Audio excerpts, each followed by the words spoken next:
The majority of Americans don't make enough money to cover some of the basic costs of living, like health care and rent.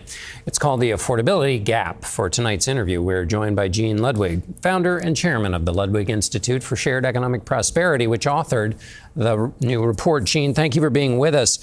What's the key takeaway from your report?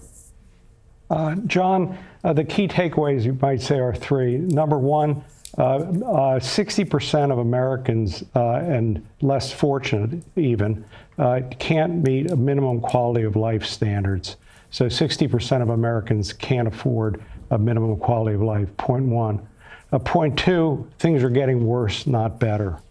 And point three is that, it's interesting, the fact is we don't have good statistics publicly. The headline statistics are misleading and painting a rosier picture than in fact is lived experience. Let me ask you about minimum quality life relative to, say, something like the Consumer Price Index. Is that what you're talking about, that mismatch? That's exactly right. In other words, the indexes that are out there right now are really survival indexes. They're valuable. They tell us something. We have one at LISA, that is the Ludwig Institute for Shared Economic Prosperity, which I represent. But they don't tell us, really the kind of life that is the basic life you need to come up to the American dream, to make life better for yourself. The report shows an income gap, and we're going to put a graphic up on the screen, between the top 20% of earners and the bottom 60%. You say we're not sharing enough of the pie. Help people understand what that means. Well, for the last, we think 40 years, but certainly the last 20 years, middle and low-income Americans' well-being has declined. But as you can see from that graph, that isn't true for the upper-income groups.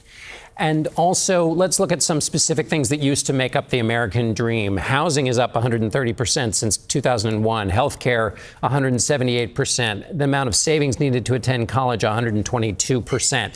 I mean, wages can never keep up with those kind of increases. So what do those numbers tell us?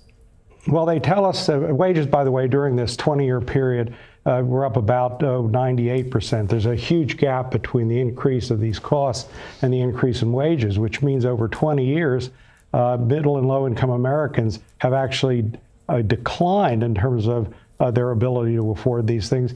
Real wages are down 4.2%. So, Gene, if you had to take on one thing, what would it be? I think it's getting the facts out. I think you've got to be able to have good headline statistics, good statistics that policymakers can understand so they can focus on the right target. If they don't have the information, they're going to basically create policies that don't work. And so that's number one, headline statistics. Number two is measuring the policies that people have and see whether they work or not. People come to Washington to do good things, but it doesn't mean necessarily the prescriptions they have really work. Gene Ludwig, we're very grateful for being with you. Thank you so much.